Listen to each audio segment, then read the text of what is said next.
Mythological references recount Lord Brahma's overwhelming pride as the creator of the universe.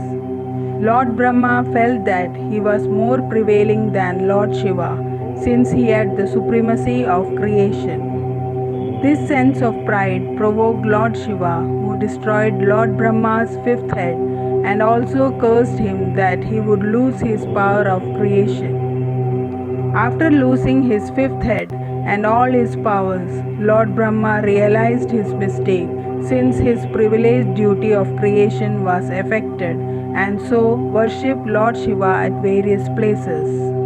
During the course of his pilgrimage, Lord Brahma visited Tirupattur and worshipped Lord Shiva with a Shivalingam under a Magida tree with water from the nearby tank, now called Brahma Tirtham.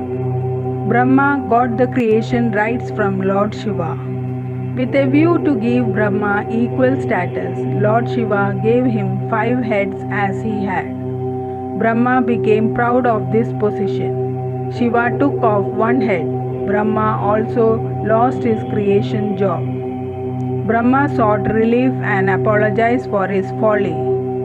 Lord Shiva advised Brahma to go to Tirupattur on earth and worship him with 12 lingas and offered relief.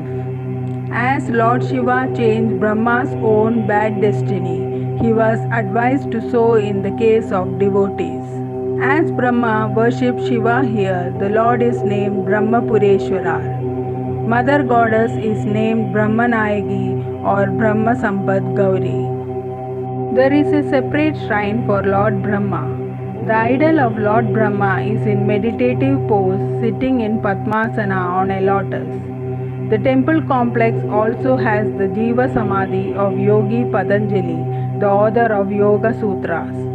12 Shivlingams in the temple complex, which includes the garden adjacent to the temple. These Shivalingams were installed and worshipped by Lord Brahma. Most of these Shivalingams are housed in separate shrines which are situated around the Brahma Tirtham. Brahma Tirtham is the pond from which Lord Brahma took water for performing puja to Lord Shiva.